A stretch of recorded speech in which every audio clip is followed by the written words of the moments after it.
രാധാ കൃഷ്ണ പാദാം സഹഗണ ലളിതാം ശ്രീ വിശാഖാനിതാം ഹേ കൃഷ്ണ കരുണാ സിന്ധു ദീനബന്ധു ജഗത്പദേ ഗോപേശ ഗോപികാ കാന്ത രാധാ കാന്ത ഗൗരാംഗി രാധേ വൃന്ദാവനേശ്വരി ഋഷഭാനുസുതേ ദേവി പ്രണമാമി ഹരിപ്രിയ പഞ്ചകൽപതരൂപശ്ച കൃപാ സിന്ധുഭ്യേവ പതിതാനാം പാവനേഭ്യോ വൈഷ്ണവേഭ്യോ നമോ നമഃ. പഞ്ചതത്വാത്മകം കൃഷ്ണം ഭക്തരൂപസ്വരൂപകം ഭക്താവതാരം ഭക്താഖ്യാം നമാമി ഭക്തശക്തികം നിത്യാനന്ദമഹം നൗമി സർവാനന്ദകരം പരമരിനാമ പദം ദേവം അവധൂത ശിരോമണി നമോ മഹാവതന്യായ കൃഷ്ണപ്രേമപ്രദായതേ കൃഷ്ണായ കൃഷ്ണ ചൈതന്യ നാംനേ ഗൗരിഷ്ഠ നമഃ. നമോ വിഷ്ണുപാദായ കൃഷ്ണപൃഷ്ഠായ ഭൂതലേ ശ്രീമതേ ഭക്തിവേദാന്ത സ്വാമിനി നാമിനി നമസ്തേ സാരസ്വതേ ദേവേ ഗൗരവാണി പ്രചാരണേ നിർവിശേഷ ശൂന്യവാദി പാശ്ചാത്യ ദേശധാരണ ജയ ശ്രീ കൃഷ്ണ ചൈതന്യ പ്രഭു നിത്യാനന്ദ ശ്രീ അദ്വൈത ഗദാധര ശ്രീവാസാദി ഗൗരഭക്ത വൃന്ദ ഹരേ കൃഷ്ണ കൃഷ്ണ കൃഷ്ണ ഹരേ ഹരേ ഹരേ രാമ രാമ രാമ ഹരേ ഹരേ. ഗുരുവേ ഗൗരചന്ദ്രായ രാധികായ ദദാലേ കൃഷ്ണായ കൃഷ്ണഭക്തായ തദ്ഭക്തായ നമോ നമഃ. പ്രഭുപാദ് കി ജയ്.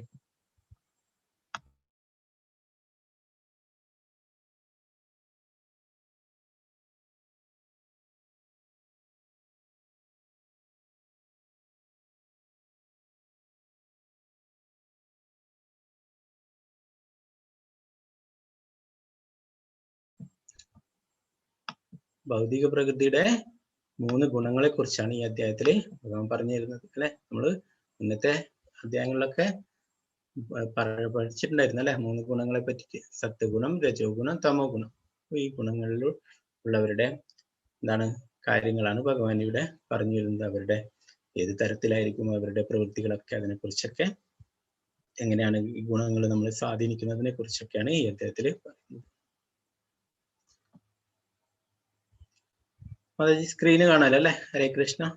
ഹരേ കൃഷ്ണ പ്രഭുജി, കാണാം. ഹരേ കൃഷ്ണ. ഹരേ കൃഷ്ണ സൂര്യ മാതാജി. ഹരേ കൃഷ്ണ പ്രഭുജി. ഹരേ കൃഷ്ണ.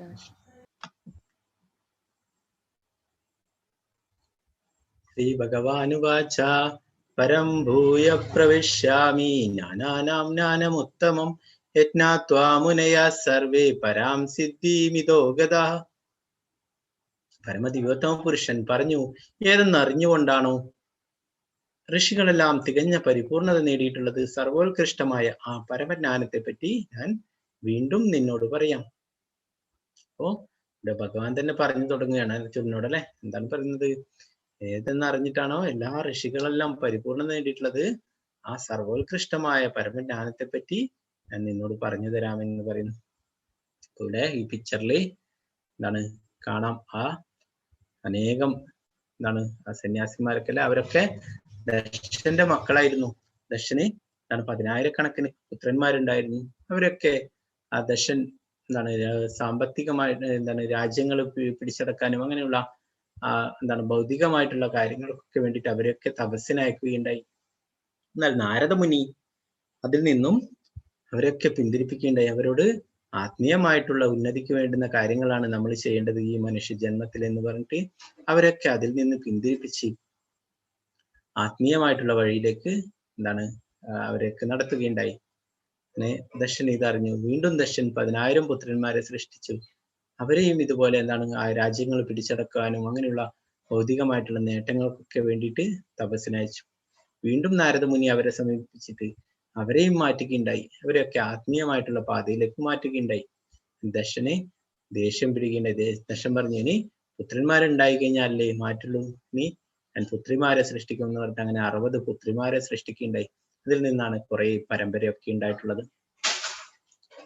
അപ്പോ അങ്ങനെ നാരദ മുനിയെ ആ ദശൻ ശപിക്കുകയുണ്ടായി. ഒരു സ്ഥലത്തും സ്ഥിരമായിട്ട് നിൽക്കാനാവാത്താവട്ടെ എന്ന് പറഞ്ഞിട്ട് ശപിക്കുകയുണ്ടായി. അപ്പൊ നാരദ മുനിക്ക് ആ ശാപം വളരെ ഇഷ്ടപ്പെട്ടു. നാരദ മുനിയുടെ പ്രധാന പണി എന്താണ്? എല്ലായിടത്തും സഞ്ചരിച്ചിട്ട് ഭഗവാന്റെ തിരുനാമം ജപിക്കലാണ് അല്ലെ. എല്ലായിടത്തും നാരായണ നാരായണ എന്ന് പറഞ്ഞിട്ട് എല്ലാ ലോകങ്ങളിലും ചുറ്റി സഞ്ചരിക്കും അല്ലെ. എവിടെയും പോകാൻ പറ്റും. വൈകുണ്ഠത്തിലും ബ്രഹ്മലോകത്തിലും എവിടെ വേണ്ടിക്കുന്ന നാരദ മുനിക്ക് പോകാൻ പറ്റും അല്ലെ. അത് വളരെ ഇഷ്ടപ്പെട്ടു നാരദ മുനിക്ക് ആ ശാപം. പ്രഭുപാദർ പറയുകയായിരുന്നു, എന്നെ ഇതേപോലെ അനേകം ദശന്മാരായിട്ടുള്ള ആൾക്കാരൊക്കെ ഈ കലിയുഗത്തിലുള്ള ആൾക്കാരൊക്കെ ശപിച്ചിട്ടുണ്ടാവും. എന്താണ്? പ്രഭുപാദർ അമേരിക്കയിൽ പോയിട്ട് അവിടെയുള്ള സമ്പന്നരായിട്ടുള്ള ആൾക്കാരുടെ മക്കളെയൊക്കെയാണ് ഈ കൃഷ്ണാവബോധത്തിലേക്ക് മാറ്റിയിട്ടുള്ളത്. അവരൊക്കെ എന്താണ് ആ ഭൗതികമായിട്ടുള്ള നേട്ടങ്ങളായിരുന്നു അവരിൽ നിന്നൊക്കെ പ്രതീക്ഷിച്ചിട്ടുള്ളത്. ആ മക്കളെയൊക്കെ എന്താണ് വലിയ ഡോക്ടറാക്കണം, എഞ്ചിനീയർ ആക്കണം, അതൊക്കെയായിരുന്നു അവർ. വലിയ വലിയ ബിസിനസ്മാൻമാരാക്കണം, അങ്ങനെയൊക്കെ ആയിരുന്നു അവരുടെ ആഗ്രഹം. എന്നാൽ പ്രഭുപാദരുടെ ഈ പ്രസ്ഥാനത്തെ കുറിച്ച് അറിഞ്ഞ് ഭഗവത്ഗീതയുടെ സന്ദേശങ്ങളൊക്കെ മനസ്സിലാക്കിയിട്ട് അവരൊക്കെ ആത്മീയമായിട്ടുള്ള പാതയിലേക്ക് വരികയുണ്ടായി. ഞാൻ കഴിഞ്ഞ ക്ലാസ്സിലൊക്കെ പറഞ്ഞല്ലേ, ആ ബ്രഹ്മാനന്ദ പ്രഭു, എന്താണ് ഗർഗമുനി, അവരൊക്കെ അത്രയും കോടീശ്വരന്മാരായിരുന്നു. അവരുടെ ബിസിനസ്, അവരുടെയൊക്കെ മക്കളായിരുന്നു. ഇതിനേറെ നമ്മുടെ ആ ഗുരുമഹാരാജ് എന്താണ് വലിയൊരു ആ പെയിന്റ് ഫാക്ടറിയുടെ ഉടമയുടെ കൊച്ചുമകനായിരുന്നു. അപ്പൊ അവർക്കൊക്കെ എന്താണ് സ്വന്തമായിട്ട് വലിയ ബിസിനസ്, അതൊക്കെ വിട്ടിട്ടാണ് ഗുരുമഹാരാജൊക്കെ ഭഗവാന്റെ സേവനങ്ങൾ ചെയ്യുന്നത്. അങ്ങനെ അനേകം ഭക്തന്മാർ, അവരൊക്കെ ഈ ഭൗതികമായിട്ടുള്ള കാര്യങ്ങളൊക്കെ വിട്ടിട്ട്, നമ്മുടെ ഗോസ്വാമിമാര്, രൂപ ഗോസ്വാമി, സനാതന ഗോസ്വാമി, അവരൊക്കെ ആ എന്താണ് പണ്ടത്തെ രാജാവിന്റെ മന്ത്രിമാർ, പ്രധാനമന്ത്രി, ധനകാര്യമന്ത്രി, അങ്ങനെയുള്ള സ്ഥാനങ്ങൾ വഹിച്ചിരുന്നവരായിരുന്നു. അവരൊക്കെ അതൊക്കെ വിട്ടിട്ടാണ് ആ ഒരു വൈഷ്ണവ വേഷങ്ങളൊക്കെ ധരിച്ചിട്ട് വൃന്ദാവനത്തിലൊക്കെ വന്നിട്ട് ഭഗവാന്റെ സന്ദേശങ്ങൾ പ്രചരിപ്പിച്ചിരുന്നത്, ഭഗവാന്റെ സേവനങ്ങൾ ചെയ്തിരുന്നു. അതുപോലെ പ്രഭുപാദർ പറയുമായിരുന്നു, അനേകം ആൾക്കാരെ അല്ലെ അമേരിക്കയിലും മറ്റുള്ള എല്ലാ രാജ്യങ്ങളിലും സഞ്ചരിച്ച് അവരൊക്കെ കൃഷ്ണാബോധവാന്മാരൊക്കെ അല്ലെ. അപ്പൊ അവരുടെ കണ്ണില് എന്താണ് അവര് എന്താണ് കൃഷ്ണാബോധത്തിൽ വന്നു കഴിഞ്ഞാല് ഒന്നും അല്ലാതായി പോകുന്നതല്ലേ. എന്നാൽ നമ്മൾ പഠിച്ചു യഥാർത്ഥമായിട്ടുള്ള ആ എന്താണ് ഭാഗ്യവാൻ എന്ന് പറഞ്ഞു കഴിഞ്ഞാൽ തന്നെ കൃഷ്ണാബോധമുള്ള ആളാണ് ഏറ്റവും ഭാഗ്യവാനായ വ്യക്തി എന്ന് നമ്മുടെ ശാസ്ത്രങ്ങളിൽ പറയുന്നു. പ്രഭുപാദരും അതുപോലെ ലോകം മുഴുവൻ ചുറ്റി സഞ്ചരിച്ചു. എന്താണ് ഇതുപോലെ അനേകം ആൾക്കാർ ശപിച്ചിട്ടുണ്ടാകും, പ്രഭുപാദ് തമാശയായിട്ട് പറയും. അപ്പൊ അതുകൊണ്ട് തന്നെ പ്രഭുപാദര് 12 വർഷത്തിനുള്ളിൽ 14 തവണ ലോകം മുഴുവൻ ചുറ്റി സഞ്ചരിക്കുകയുണ്ടായി കൃഷ്ണാബോധം പ്രചരിപ്പിക്കാനായിട്ട്. ഇന്ത്യയിൽ വന്നിട്ടും എന്താണ് ഒരു സ്ഥലത്തും സ്ഥിരമായിരുന്നില്ല. എന്താണ് ചിലപ്പോഴൊക്കെ ബോംബെയിൽ പോകും, ജുഹുവിൽ പോകും, പിന്നെ ചിലപ്പോൾ കൽക്കത്തയിൽ മായാപൂരിൽ പോകും, ചിലപ്പോൾ വൃന്ദാവനത്തിൽ പോകും, അങ്ങനെ എപ്പോഴും സഞ്ചരിച്ചുകൊണ്ടേയിരുന്നു. ഇദം ജ്ഞാനമുപാശ്രിത്യ മമ സാധർമ്മ്യമാഗതഃ സർഗോപീനോപജായന്തേ പ്രളയേനാവിദിച. ഈ ജ്ഞാനത്തിൽ ഉറച്ചു നിൽക്കുന്നത് കൊണ്ട് എന്റേതിന് സമാനമായ അതീന്ദ്രിയ ഭാവത്തെ പ്രാപിക്കാൻ കഴിയും. അങ്ങനെ ഉറച്ചു നിന്ന് കഴിഞ്ഞാൽ ഒരുവൻ സൃഷ്ടികാലത്ത് ജനിക്കുമില്ല, പ്രളയകാലത്ത് ആകുലചിത്തനാവുകയുമില്ല. അപ്പോ എന്താ പറയുന്നത്, അങ്ങനെ പുനർജന്മങ്ങൾ എടുക്കേണ്ടി വരില്ല അല്ലെ. സൃഷ്ടികാലത്ത് ജനിക്കുമില്ല, പ്രളയകാലത്ത് ആകുലചിത്തനാവുകയില്ല.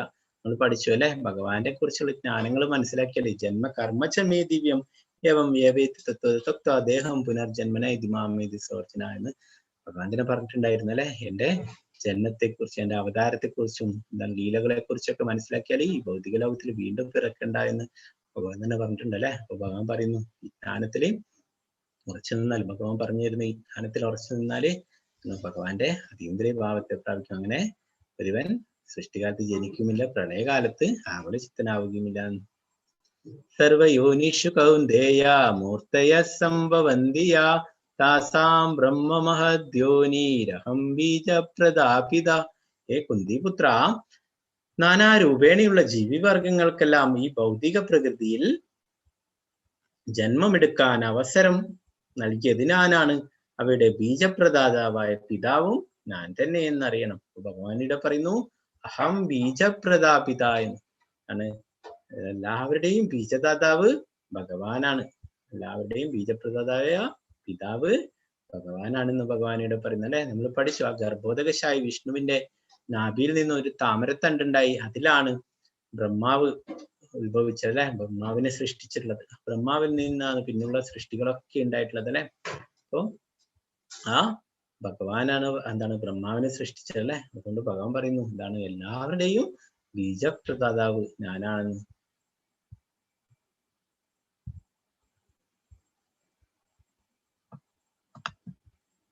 ശ്രീകൃഷ്ണ ഭഗവാനാണ് ജീവസത്തകൾക്കെല്ലാം ആദി പിതാവെന്ന് ഈ ശ്ലോകം സ്പഷ്ടമാക്കുന്നുണ്ട്.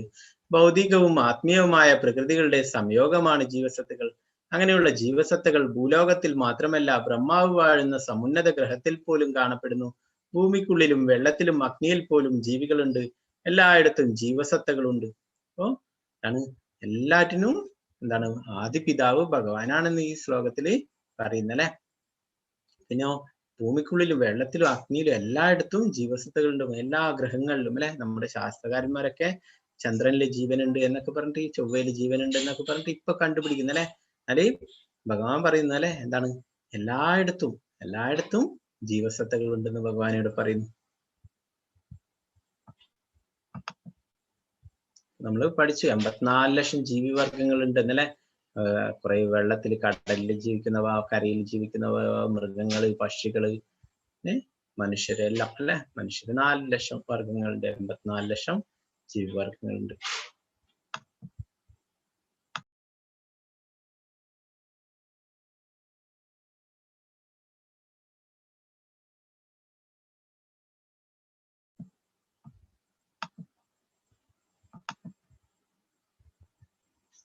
സത്യം രജസ്തമൈതി ഗുണാപ്രകൃതി സംഭവ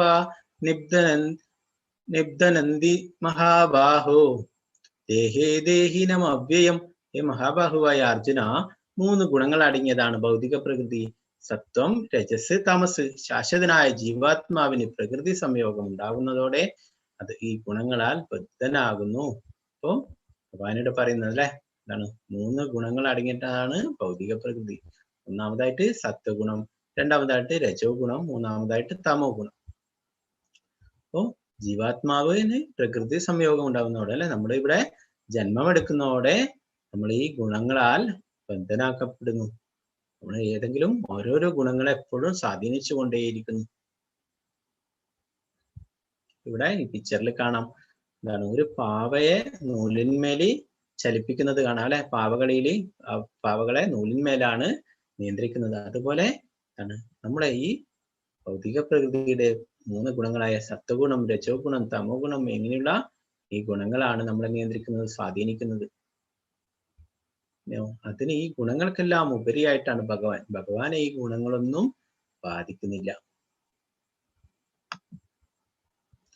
തത്ര സത്വം നിർമ്മലത്വാത് പ്രകാശകമനാമയം സുഖസംഗേന ബധ്നാതി ജ്ഞാനസംഗേന ചാനക. ഹേ പുണ്യാത്മാവേ, മറ്റുള്ളവയെ അപേക്ഷിച്ച് വിശുദ്ധമാകിയാൽ സത്വഗുണം പ്രകാശമാനവും എല്ലാ പാപങ്ങളിൽ നിന്നും മോചിപ്പിക്കുന്നതുമാണ്. ആ ഗുണത്തിൽ സ്ഥിതി ചെയ്യുന്നവൻ സുഖത്താലും ജ്ഞാനത്താലും ബദ്ധരാക്കപ്പെടും. ഇവിടെ പറയുന്നു, മറ്റുള്ള ഗുണങ്ങളെ അപേക്ഷിച്ചിട്ട് വിശുദ്ധമാണ് സത്വഗുണം എന്നത്. പിന്നെയോ പ്രകാശമാനവുമാണ്, എല്ലാ പാപങ്ങളിൽ നിന്നും മോചിപ്പിക്കുന്നതുമാണ്. എന്നാലോ ആ ഗുണത്തിൽ സ്ഥിതി ചെയ്യുന്നവരും ഇവിടെ ബദ്ധരാക്കപ്പെടുന്നു, ബന്ധിക്കപ്പെടുന്നു. എങ്ങനെയാണ്? സുഖത്താലും ജ്ഞാനത്താലും അവരും ബന്ധിക്കപ്പെടുന്നുണ്ട്. അപ്പൊ ഈ 3 ഗുണങ്ങൾക്കും ഉപരിയായിട്ടുള്ള ഗുണമാണ് നമുക്ക് വേണ്ടത്. സത്വഗുണം, എന്താണ്? രജോ ഗുണം, തമോ ഗുണം. ഇതിന് ഉപരിയായിട്ട് ശുദ്ധ സത്വഗുണമുണ്ട്. അതിലാണ് നമ്മൾ എത്തിച്ചേരേണ്ടത്. ആ ഭഗവാനെ മാത്രം, ഭഗവാന്റെ ഭക്തിയുത സേവനങ്ങൾ മാത്രം ചെയ്തുകൊണ്ട് നമുക്കും ആ ശുദ്ധ സത്വഗുണത്തിൽ എത്തിച്ചേരാൻ പറ്റും. ഇവിടെ അദ്ദേഹം പൂജകളും കാര്യങ്ങളൊക്കെ ചെയ്യുന്നു അല്ലെ. അപ്പോ എന്താണ്? മറ്റുള്ള ദേവീദേവന്മാരെയൊക്കെ പൂജിക്കുന്നവരൊക്കെ സത്വഗുണത്തിൽ പെടുന്നവരെയാണ്. അവര് ആ ദേവീദേവന്മാരെ സംതൃപ്തിപ്പെടുത്തുന്നു അല്ലെ. അവരെ സംതൃപ്തിപ്പെടുത്തി കഴിഞ്ഞാൽ അവരും നമുക്ക് വേണ്ടുന്ന അനുഗ്രഹങ്ങൾ തന്നിട്ട് നമ്മളെയും സംതൃപ്തിപ്പെടുത്തി കൊടുക്കുന്നു അല്ലെ. അപ്പൊ അങ്ങനെ സുഖത്താലും ജ്ഞാനത്താലും ഒക്കെ ഇവിടെ ബന്ധിക്കപ്പെടുന്നു എന്ന് പറയുന്നു ആ സത്വഗുണം. രജോ രാഗാത്മകം വിദ്ധി തൃഷ്ണാസംഗ സമുദ്ഭവം തന്നിബധ്നാതി കൗന്ദേയ കർമ്മസംഗേന ദേഹിനം. അല്ലയോ കുന്തിനന്ദന, അളവറ്റ തൃഷ്ണാധിക്യത്താൽ നിന്ന് ഉളവാകുന്ന രജോ ഗുണം ദേഹസ്ഥനായ ജീവനെ ഭൗതികമായ ഫലോദിഷ്ട കർമ്മങ്ങളിൽ കുടുക്കിയിടുന്നു. ഒരു രജോ ഗുണം അളവറ്റ തൃഷ്ണാധിക്യം എന്ന് പറഞ്ഞാൽ നമ്മുടെ അമിതമായിട്ടുള്ള ആഗ്രഹം, അത് ആസക്തി, അതിൽ നിന്നുണ്ടാവുന്നതാണ് രജോ ഗുണം എന്ന് പറയുന്നു. അതെന്താ ചെയ്യാ? നമ്മളെ ദേഹസ്ഥനായ ജീവനെ ഭൗതികമായ ഫലോദിഷ്ട കർമ്മങ്ങളിൽ കുടുക്കിയിരുന്നു. നമ്മള് അതിന്റെ ആ ആഗ്രഹങ്ങളെ പൂർത്തീകരിക്കാനായി വീണ്ടും വീണ്ടും ഇവിടെ ജന്മമെടുത്തുകൊണ്ടേയിരിക്കും. തമസ്ത്വജ്ഞാനജം വിദ്ധി മോഹനം സർവദേഹിനാ പ്രമാദാലസ്യ നിദ്രാഭി സ്തന്നിബധ്നാതി ഭാരതപുത്ര. അജ്ഞാനജന്യമായ തമോ ഗുണമാവട്ടെ സർവ ശരീരികളെയും വ്യാമോഹിപ്പിക്കുന്നതാണ്. ഈ ഗുണത്തിന്റെ ഫലങ്ങളായ പ്രമാദം, മലസത, നിദ്ര എന്നിവ ബദ്ധജീവാത്മാവിനെ കുടുക്കിയിടുന്നു. അപ്പോ അജ്ഞാനജന്യമാണ് തമോ ഗുണം എന്ന് പറഞ്ഞാൽ അല്ലെ. തമസ് എന്ന് പറഞ്ഞാൽ തന്നെ ഇരുട്ടാണ് അല്ലെ. അപ്പൊ പറയുന്നു അജ്ഞാനജന്യമായിട്ടുള്ള തമോ ഗുണം എന്താണ്? എല്ലാ സർവ ശരീരികളെയും വ്യാമോഹിപ്പിക്കുന്നതാണ്. ഈ ഗുണത്തിന്റെ ഫലങ്ങളായിട്ട് എന്തെല്ലാം ഉണ്ടാകുന്നത്? പ്രമാദം അല്ലെ, അവനവന്റെ കർത്തവ്യങ്ങൾ ചെയ്യാതിരിക്കുക, പിന്നെ അലസത, മടിയനായിട്ടിരിക്കുക, പിന്നെ നിദ്ര, അമിതമായിട്ട് ഉറങ്ങുക. ഇതൊക്കെ ആണ് തമോ ഗുണത്തിലുള്ളവരുടെ എന്താണ് ഗുണങ്ങൾ, അവരുടെ സ്വഭാവങ്ങൾ. അങ്ങനെ ബദ്ധജീവാത്മാവിനെ ഇവിടെ തന്നെ കുടുക്കിയിടുന്നു. അപ്പോ 3 ഉദാഹരണങ്ങൾ പറയുന്നത് എന്താണ്? തമോ ഗുണത്തിന്റെ എന്താണ് സിമ്പിളായിട്ട് കാക്കയെ എന്താണ് ആരെങ്കിലും കൂട്ടിലൊക്കെ ഇട്ടിട്ട് പോറ്റുവോ? ഇല്ല അല്ലെ. തത്തയെ, പ്രാവിനെ, അങ്ങനെയുള്ള പക്ഷികളൊക്കെ പോറ്റും അല്ലെ. കാക്കേനെ ആരെങ്കിലും അങ്ങനെ വളർത്തോ? ഇല്ല അല്ലെ. അതെവിടെയാ ഉണ്ടായിരിക്കുക? അതെപ്പോഴും മാലിന്യങ്ങളുള്ള സ്ഥലത്ത് അല്ലെ, അഴുക്കുകളുള്ള സ്ഥലത്ത്, അവിടെയൊക്കെയാണ് കാക്കയെ കാണുക അല്ലെ. കാക്കയെ തമോ ഗുണത്തിന്റെ സിമ്പിളായിട്ട് പറയുന്നു. പിന്നെയോ ഇവിടെ കാണാം തേനീച്ച അല്ലെ. തേനീച്ച എന്താണ് എപ്പോഴും അത് തേന് ശേഖരിച്ചു വെച്ചുകൊണ്ടേയിരിക്കും അല്ലെ. അതിങ്ങനെ പരിശ്രമിച്ചു കൊണ്ടേയിരിക്കും. തേന് കൂടുതൽ തേനുകൾ അവിടെ ശേഖരിച്ചു വെക്കാൻ വേണ്ടിയിട്ട് അല്ലെ. എന്നാലും എന്താ സംഭവിക്കുക? എന്താണ് അവിടെയുള്ള അതിന്റെ ഉടമ, തോട്ടക്കാരൻ വന്നിട്ട് അതൊക്കെ തേനൊക്കെ എടുത്തിട്ട് കൊണ്ടുപോകും അല്ലെ. വീണ്ടും അതിങ്ങനെ ശേഖരിച്ചു വെച്ചുകൊണ്ടിരിക്കും അല്ലെ. വീണ്ടും നഷ്ടപ്പെടുക. അതങ്ങനെ എപ്പോഴും ആഗ്രഹിച്ചു കൊണ്ടേയിരിക്കുന്നു. അപ്പോൾ ആ രജോ ഗുണത്തിന്റെ ഉദാഹരണമായിട്ട് തേനീച്ചയെ പറയുന്നു. നമ്മൾ അതുപോലെ ആഗ്രഹങ്ങൾ, ഇങ്ങനെ നമ്മുടെ ആഗ്രഹങ്ങളൊന്നും ഒരിക്കലും തീരില്ല അല്ലെ. ഓരോരോ ആഗ്രഹങ്ങൾ എന്താണ് ഒക്കെ പറഞ്ഞിട്ടുള്ള പോലെ 10 കിട്ടുമെങ്കിൽ 100 വേണമെന്ന് പറയല്ലേ, 100 ആണെങ്കിൽ 1000 വേണം, അങ്ങനെ ആഗ്രഹങ്ങളൊന്നും ഒരിക്കലും തീരില്ല.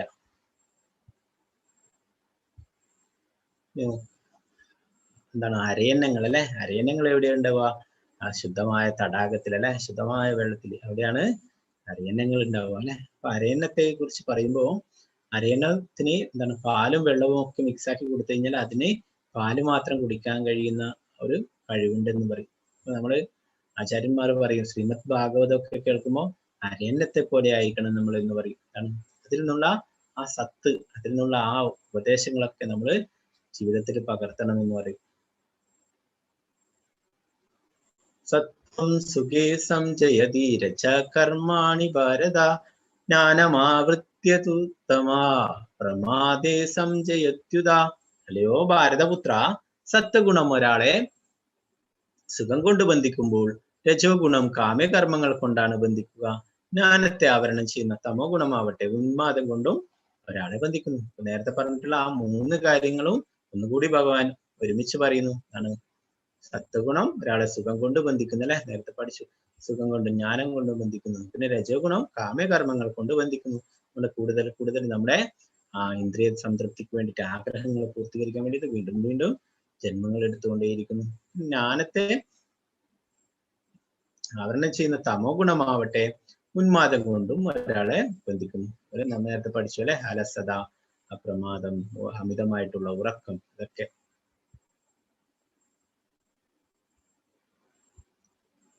രജസ്തമശാഭിഭൂയ സത്വം ഭവതി ഭാരത രജസത്വം തമശൈവ തമസത്വം രജസ്തത.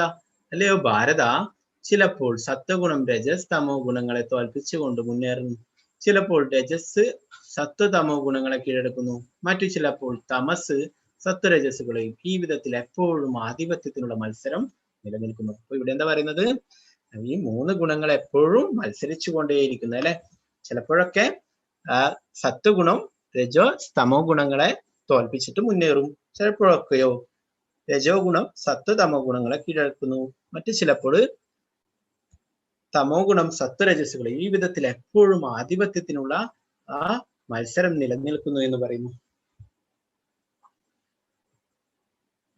ഇവിടെ കാണാമല്ലേ, നമ്മള് ചിലപ്പോഴൊക്കെ നല്ല സന്തോഷം ഉണ്ടാവും, ചിലപ്പോഴൊക്കെ സങ്കടം അല്ലെ, ആ ദുഃഖമൊക്കെ ഉണ്ടാവും അല്ലെ. ഓരോ ഗുണങ്ങൾ നമ്മളെ സ്വാധീനിക്കുന്നതിനനുസരിച്ചിട്ട് നമ്മുടെ അതിന്റെ സ്വഭാവത്തിൽ മാറ്റങ്ങളൊക്കെ വരുന്നു. അത് നമ്മളെ ഓരോ ഗുണങ്ങളും നമ്മളെ സ്വാധീനിക്കുന്നു. ഏതെങ്കിലും ഒരു ഗുണം എപ്പോഴും ആധിപത്യം നിലനിർത്താൻ വേണ്ടിയിട്ട് ശ്രമിച്ചുകൊണ്ടേയിരിക്കും. ആർക്കും പരിശീലനം കൊണ്ട് സത്വഗുണം വളർത്തി രജസ്തമസുകളെ തോൽപ്പിക്കാം. രജോ ഗുണം വർദ്ധിപ്പിച്ച് സത്വതമസുകളെ കീഴടക്കാനും തമോ ഗുണത്തെ പോഷിപ്പിച്ച് സത്വരജസ്സുകളെ നശിപ്പിക്കാനും സാധിക്കും. ഇങ്ങനെ ഭൗതിക പ്രകൃതിക്ക് 3 ഗുണങ്ങളുണ്ടെങ്കിലും സ്ഥിരനിശ്ചയമുള്ളവർക്ക് സത്വഗുണത്താൽ അനുഗ്രഹീതരാവാം. അതിനെയും അതിക്രമിച്ച വാസുദേവാവസ്ഥയെന്ന വിശുദ്ധ സത്വത്തിൽ എത്തിച്ചേരാം. അപ്പോ അതാണ് പറയുന്നത്, എന്താണ് ശുദ്ധ സത്വം, അതാണ് വിശുദ്ധ സത്വം എന്ന് പറയുന്നത്. ശുദ്ധ സത്വഗുണം ഈ 3 ഗുണത്തിനും ഉപരിയായിട്ട് അല്ലെ. നമ്മൾ കർമ്മങ്ങൾ പഠിച്ചു അകർമ്മം അല്ലെ, ഭഗവാന് വേണ്ടിയിട്ട് ഭക്തിയുടെ സേവനങ്ങൾ, അതിൽ കർമ്മമില്ല അല്ലെ. അതുപോലെ ശുദ്ധ സത്വഗുണം, അത് ഭഗവാന് വേണ്ടിയിട്ടുള്ള ഭക്തിയുടെ സേവനങ്ങൾ, കൃഷ്ണനെ ആരാധിക്കുക. നമ്മൾ പഠിച്ചു എന്താണ്, ഭഗവാനാണ് ആ പരമദിവ്യത്വ പുരുഷൻ, എല്ലാറ്റിന്റെയും നിയന്താവ് ഇന്നലെ. അപ്പൊ ആ രീതിയിൽ ഭഗവാനെ ആരാധിക്കുക, അതാണ് ശുദ്ധ സത്വഗുണത്തിലുള്ളവർ ചെയ്യുക. ഇവിടെയാണ് ഒരാൾ ഈശ്വര ശാസ്ത്രാഭിജ്ഞനാകുന്നത്. ഒരു മനുഷ്യനിൽ ഏത് ഗുണത്തിനാണ് സ്വാധീനതയെന്ന് അയാളുടെ പ്രത്യേക പ്രവർത്തനങ്ങളിൽ നിന്ന് മനസ്സിലാക്കാം. അപ്പോ ഏത് ഗുണത്തിലാണ് ഓരോരാളും നിൽക്കുന്നതെന്ന് അവരുടെ പ്രത്യേക പ്രവർത്തനങ്ങളിൽ നിന്ന് മനസ്സിലാക്കാമെന്ന് പറയുന്നല്ലേ. നമുക്ക് കാണാൻ സാധിക്കും നമ്മുടെ ചുറ്റുപാട്ടത്തിലും പലതരത്തിലുള്ള ആൾക്കാരുണ്ടാവും അല്ലെ. അപ്പൊ ഒരു സത്ഗുണത്തിലുള്ള ഒരാളാണെങ്കിൽ എന്താണ്, അയാള് രാവിലെ തന്നെ നല്ല കുളിച്ച് നല്ല ശുദ്ധനായിട്ട് അമ്പലത്തിലൊക്കെ പോകും അല്ലെ. വേറെ തമോ ഗുണത്തിലുള്ളതാണെങ്കിലോ അദ്ദേഹം എവിടെ പോവാ, രാവിലെ തന്നെ എവിടെയും ബാറില്ല അങ്ങനെ എവിടെയെങ്കിലും പോകും അല്ലെ. അപ്പൊ അങ്ങനെ എന്താണ്, ഓരോരോ ആൾക്കാരും അങ്ങനെ ഓരോ തരത്തില് പ്രവർത്തിക്കുന്നത് കാണുമ്പോൾ നമുക്ക് മനസ്സിലാക്കാം ഏത് ഗുണങ്ങളാണ് അവരെ സ്വാധീനിച്ചിട്ടുള്ളത് എന്നല്ലേ. അപ്പൊ നമ്മള് അവരുടെ അസോസിയേഷൻ തിരഞ്ഞെടുക്കുമ്പോൾ നമ്മൾ ശ്രദ്ധിക്കണം. എന്താണ്, ഓരോരോ ആളുമായിട്ടുള്ള നമ്മൾ പഠിച്ചു അല്ലെ, നേരത്തെ അസത്സംഗങ്ങൾ വർജിക്കണം എന്ന് പറഞ്ഞിട്ടുണ്ടായിരുന്നു അല്ലെ. സത്സംഗങ്ങളാണ് തിരഞ്ഞെടുക്കേണ്ടത്. നമ്മള് എന്താണ്, ആ സത്വഗുണത്തിൽ ശുദ്ധ സത്വഗുണത്തിലുള്ളവരെയൊക്കെ നമ്മൾ തിരഞ്ഞെടുക്കാം, അവരുമായിട്ട് എന്താണ് കൂട്ടുകൂടാം അല്ലെ. മറ്റുള്ള തമോ ഗുണത്തിലുള്ളവരുമായിട്ടുള്ള അങ്ങനെയുള്ള ആ സംഘത്തിൽ നിന്ന് നമ്മളും അതിലേക്കാവും അല്ലെ. എന്താണ്, അവരുടെ ആ സ്വഭാവങ്ങൾ നമ്മളെ സ്വാധീനിക്കും അല്ലെ. 9 പേരുള്ള അവരുടെ കൂട്ടത്തിൽ നമ്മൾ പോയി ചേർന്ന് കഴിഞ്ഞാല് നമ്മളും അതേ ഇതിലാവും അല്ലെ. എന്നാലും 9 എന്താണ്, ഒരു ശുദ്ധ ഭക്തന്റെ കൂടെ തന്നെ ആയി കഴിഞ്ഞാലോ നമുക്ക് ആ ഇത് കിട്ടും അല്ലെ. മറ്റുള്ളവരൊക്കെ എന്താണ്, അവരുടെ കൂട്ടത്തിൽ നിന്ന് കഴിഞ്ഞാൽ നമ്മളും അതുപോലെ ആവാൻ ചാൻസ് ഉണ്ട് അല്ലെ. അപ്പൊ അങ്ങനെയുള്ള അസോസിയേഷനുകൾ നമ്മൾ എടുക്കാതിരിക്കുക അല്ലെ. നമുക്ക് തിരഞ്ഞെടുക്കാം നമ്മൾ ആരുമായിട്ട് കൂട്ടുകൂടുന്നതെന്ന്. നമ്മള് ഭഗവാന്റെ ഭക്തന്മാരുമായിട്ട്, നമ്മുടെ ആ സത്വഗുണത്തിലുള്ളവരുമായിട്ടൊക്കെ അസോസിയേറ്റ് ചെയ്യുക.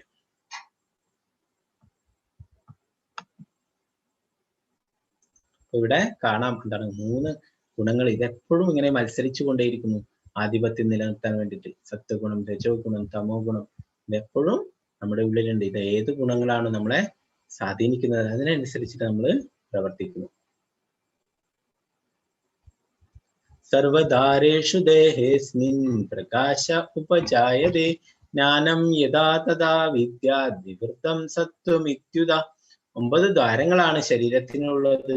2 കണ്ണുകൾ, 2 ചെവികൾ, 2 നാസാദ്വാരങ്ങൾ, വായ, ലിംഗമലദ്വാരം, ഇവയെല്ലാം സാത്വിക ലക്ഷണങ്ങളാൽ പ്രകാശിതമാവുമ്പോൾ മനുഷ്യൻ സത്വഗുണ സമ്പന്നനെന്ന് മനസ്സിലാക്കാം. അത്തരക്കാർ കാര്യങ്ങളെ ശരിയായ നിലയിൽ കാണുകയും കേൾക്കുകയും അനുഭവിക്കുകയും ചെയ്യും.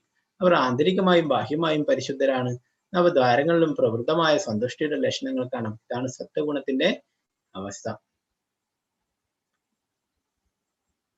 അപ്പോ ഇങ്ങനെ എന്താണ്, ഭക്തന്മാര് നമ്മൾ പഠിച്ചു അല്ലെ, എന്താണ് അവരുടെ ഇന്ദ്രിയങ്ങളൊക്കെ ഭഗവാന്റെ സേവനത്തിൽ ഉൾപ്പെടുത്തുന്നു അല്ലെ. നമ്മുടെ കണ്ണുകൾ ഭഗവാന്റെ ആ എന്താണ് വിഗ്രഹം കാണാൻ വേണ്ടിയിട്ട് അല്ലെ, നമ്മുടെ ചെവികള് ഭഗവാനെ കുറിച്ച് കേൾക്കാൻ വേണ്ടിയിട്ട്, മൂക്ക് ഭഗവാന്റെ എന്താണ് പാദങ്ങളിൽ അർപ്പിച്ച ആ പൂക്കൾ മണക്കാൻ വേണ്ടിയിട്ട് അല്ലെ. അപ്പൊ അങ്ങനെ ഓരോന്നും അംബരീഷ് മഹാരാജാവിന്റെ ഇതില് ശ്രീമദ് ഭാഗവത്തില് പറയുന്നു അംബരീഷിന്റെ ഭക്തിയുടെ സേവനങ്ങളെ കുറിച്ചിട്ട്. അംബരീഷ് എല്ലാം തന്റെ ഇന്ദ്രിയങ്ങളൊക്കെ ഭഗവാന്റെ സേവനത്തിന് വേണ്ടിയിട്ട് ഉപയോഗിച്ചു. ആ ശ്രീമദ് ഭാഗവത്തില് അതിനെ കുറിച്ച് പറയുന്നു. സവൈ മന കൃഷ്ണ പദാരവിന്ദയോ വാചാംസി വൈകുണ്ഠ ഗുണാനുവർണ്ണൻ കരോ ഹരേർമന്ദിരമാർജനാദിഷു ശ്രുതിം ചകാരാച്യുത സത്കദോദേ മുകുന്ദലിംഗാലയ ദർശനേ ദൃശു തത്പ്രത്യഗാത്ര സ്പർശേംഗ സംഗമ ഗ്രാണം ച തത്പാദ സരോജ സൗരഭം ശ്രീമത് തുളസ്യാരസനം തദർപ്പിതേ പാദോ ഹരേ ക്ഷേത്ര പദാനുസർപ്പണേ ശിരോ ഋഷികേശ പദാഭിവന്ദനേ കാമം ച ദാസ്യേനതു കാമകാമിയ യദോത്തമ ശ്ലോക ജനാശ്രയ.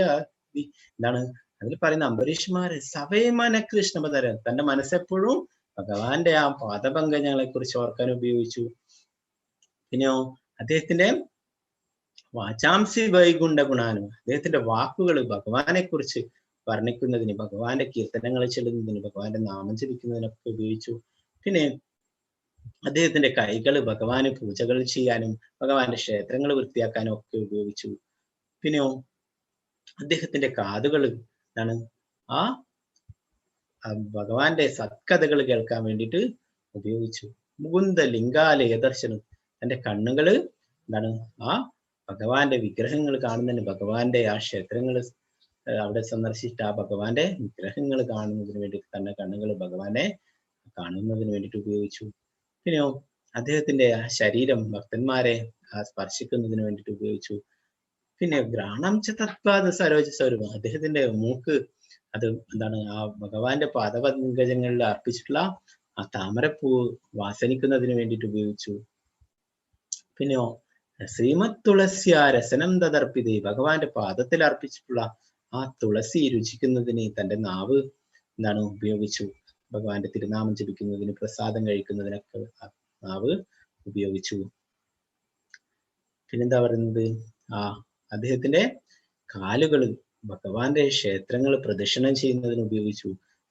എന്താണ് ആ തുളസി ദേവിയെ പ്രദക്ഷിണം ചെയ്യുന്നതിന്, വൃന്ദാവൻ, എന്താണ് ജഗന്നാഥപുരി, ദ്വാരക, എന്താണ് അങ്ങനെയുള്ള മായാപുർ, അങ്ങനെയുള്ള ഭഗവാന്റെ ദിവ്യധാമുകളൊക്കെ എന്താണ് സന്ദർശിക്കുന്നതിനും അവിടെയൊക്കെ പ്രദക്ഷിണം ചെയ്യുന്നതിനും ഉപയോഗിച്ച് കാലുകള്. പിന്നെന്താണ് ശിരോ ഋഷികേശ പദാഭിവന്ദനം, അദ്ദേഹത്തിന്റെ എപ്പോഴും ഭഗവാന്റെ മുമ്പില് നമിക്കുന്നത്, ഭഗവാന്റെ പാദങ്ങളിൽ നമിക്കുന്നതിന് വേണ്ടിയിട്ട് ഉപയോഗിച്ചു. പിന്നെ അദ്ദേഹത്തിന്റെ ആഗ്രഹങ്ങളെല്ലാം കാമം എന്താണ് ആ ആഗ്രഹങ്ങളൊക്കെ ഭഗവാന്റെ ഭക്തിത സേവനങ്ങൾ ചെയ്യുന്നതിനായിട്ടുള്ള ആഗ്രഹങ്ങളാക്കി മാറ്റുകയുണ്ടായി.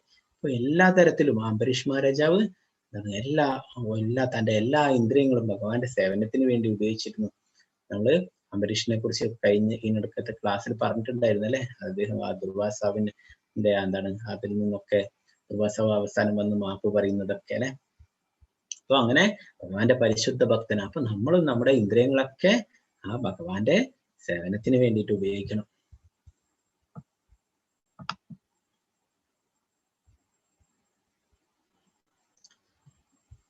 ലോഭ പ്രവൃത്തിരാരംഭ കർമ്മണാമശമസ്പൃഹ രജസ്യോദാനി ജായന്തേ വിവൃത്തേ ഭരതർഷഭ. ഹേ ഭാരതശ്രേഷ്ഠ, രജോ ഗുണം വർദ്ധിക്കുമ്പോൾ അതിയായ ആസക്തി, ഫലോദിഷ്ടമായ പ്രവർത്തനം, കഠിനമായ പ്രയത്നം, അടക്കാനാവാത്ത ആഗ്രഹം, മോഹാവേശം എന്നീ ലക്ഷണങ്ങൾ ഉണ്ടാകുന്നു. അപ്പോ രജോ ഗുണം വർദ്ധിക്കുമ്പോഴാണ് നമുക്ക് അതിയായ ആസക്തി അല്ലെ, അമിതമായിട്ടുള്ള ആഗ്രഹം, പിന്നെ ഫലോദിഷ്ടമായ പ്രവർത്തനം, അതാണ് കൂടുതൽ നേട്ടങ്ങൾ ഉണ്ടാക്കാൻ വേണ്ടിയിട്ടുള്ളത്. കഠിനമായ പ്രയത്നം ആണ്. എപ്പോഴും ചില ആൾക്കാരൊക്കെ കാണാം 24 മണിക്കൂറും ജോലി ചെയ്തുകൊണ്ടേയിരിക്കും അല്ലെ. അപ്പൊ അവരെന്താണ് അതിനായിട്ട് മാറ്റും, വേറെ ഒന്നിനും അവർക്ക് സമയമില്ല, അങ്ങനെ കഠിനമായിട്ട് പ്രയത്നിക്കുന്നു അല്ലെ. പിന്നെ അവസാനം എന്താവുക, അവർക്ക് പലതരത്തിലുള്ള രോഗങ്ങളൊക്കെ വരും അല്ലെ. ഇങ്ങനെ വിശ്രമമില്ലാതെ ജോലി ചെയ്തിട്ട് എന്താണ് അടക്കാനാവാത്ത ആഗ്രഹം, നമ്മൾ പലതും എന്താണ് അതൊക്കെ നേടണം എന്ന് വിചാരിച്ചിട്ട് എന്താണ് അതിനായിട്ട് ഇങ്ങനെ വീണ്ടും ജന്മങ്ങൾ എടുത്തുകൊണ്ടേയിരിക്കും. ഇതൊക്കെ എന്താണ് രജോ ഗുണത്തിൽ ഉണ്ടാവുന്ന അവരുടെ ലക്ഷണങ്ങളാണ് അല്ലെ. ഇവിടെ കാണാം എന്താണ് സ്വർണ്ണ നാണയങ്ങളൊക്കെ അവര് ഒക്കെ മോഷ്ടിച്ചിട്ട് അതൊക്കെ പങ്കിട്ടെടുക്കാൻ വേണ്ടിയിട്ട് ശ്രമിക്കുന്നല്ലേ. അപ്രകാശോ അപ്രവൃത്തിശ പ്രമാദോ മോഹ ഏവ ച താമസ്യേതാനി ജായന്തേ വിവൃതേ കുരുനന്ദന. ആ തമോ ഗുണം വളരുമ്പോൾ തേജസ്സില്ലായ്മ, അകർമ്മണ്യത, പ്രമാദം, വ്യാമോഹം എന്നിവ പ്രകടമാകുന്നു. തമോ ഗുണത്തിലുള്ള അവരുടെ സ്വഭാവങ്ങളാ പറയുന്നത്. എന്താണ് അത് അങ്ങനെ ആവുമ്പോ തേജസ്സില്ലാതെയാവും, ആക്രമണ ഒന്നും ചെയ്യാതെ ഇരിക്കും അല്ലെ. പിന്നെ പ്രമാദം, എന്താണ് അവരുടെ കാര്യങ്ങളൊന്നും ചെയ്യാതിരിക്കുക, പിന്നെ വ്യാമോഹം എന്നിവയൊക്കെ പ്രകടമാവുന്നു അല്ലെ. ഇവിടെ കാണാം എന്താണ് മയക്കുമരുന്നൊക്കെ കഴിച്ച് ഇങ്ങനെ ഒരു അലസമായിട്ട് ഇങ്ങനെ കഴിയും. സാത്വികർ മരിക്കുമ്പോൾ ഋഷിവര്യന്മാരുടെ നിർമ്മലങ്ങളായ ഉത്കൃഷ്ട ലോകങ്ങളിലെത്തുന്നു. രജോ ഗുണത്തോടെയാണ് മരിക്കുന്നതെങ്കിൽ ഫലം ഉദ്ദേശിച്ച് കർമ്മങ്ങൾ ചെയ്യുന്നവർക്കിടയിൽ ജനിക്കും. തമോ ഗുണത്തോടെ മരിക്കുന്നവരാവട്ടെ മൃഗങ്ങളായിട്ടാണ് പിറക്കുക. ഇവിടെ ആ 3 ഗുണത്തിലുള്ളവരുടെ എന്താണ് സംഭവിക്കുന്നതെന്ന് ഭഗവാനോട് പറയുന്നു. സത്വഗുണത്തിലുള്ളവരൊക്കെ ദേവീദേവന്മാരെയാണ് ആരാധിക്കുക അല്ലെ. അങ്ങപ്പോ അവരെന്താണ് ആ ഉത്കൃഷ്ട ലോകങ്ങളിലൊക്കെ എത്തുന്നു. എന്താണ് നമ്മൾ ഇന്നലെ പഠിച്ചല്ലേ, എന്താണ് ബ്രഹ്മലോകം, സ്വർഗം, അങ്ങനെയൊക്കെയുള്ള ആ ഉത്കൃഷ്ട ഋഷിവൈദ്യന്മാരുടെ ഒക്കെ ലോകങ്ങൾ, അങ്ങനെയുള്ള ആ ലോകങ്ങളിലൊക്കെ എത്തുന്നു. പിന്നെ രജോ ഗുണത്തിലുള്ളവർ മരിക്കുന്നുണ്ടെങ്കിൽ അവരുടെ ആഗ്രഹങ്ങൾ പൂർത്തീകരിക്കാൻ വീണ്ടും വീണ്ടും ഇവിടെ തന്നെ ഈ ഭൂമിയിൽ തന്നെ ഭൗതിക ലോകത്ത് തന്നെ പിറവിയെടുക്കുന്നു. തമോ ഗുണത്തിൽ മരിക്കുന്നവരോ ഒരു മൃഗങ്ങളായിട്ടാണ് പിറക്കുക. എന്താണ് ആ ഭൗതിക പ്രകൃതി അവരെ ശിക്ഷിക്കുന്നു. അവർക്ക് ശ്രേഷ്ഠമായിട്ട് മനുഷ്യജന്മം ലഭിച്ചിട്ട് അവർ മൃഗങ്ങളെ പോലെയാണ് ജീവിക്കുന്നുണ്ടാവുക അല്ലെ. അപ്പൊ അതുകൊണ്ട് അവർക്ക് മൃഗങ്ങളുടെ ആ ജന്മം ലഭിക്കുന്നു.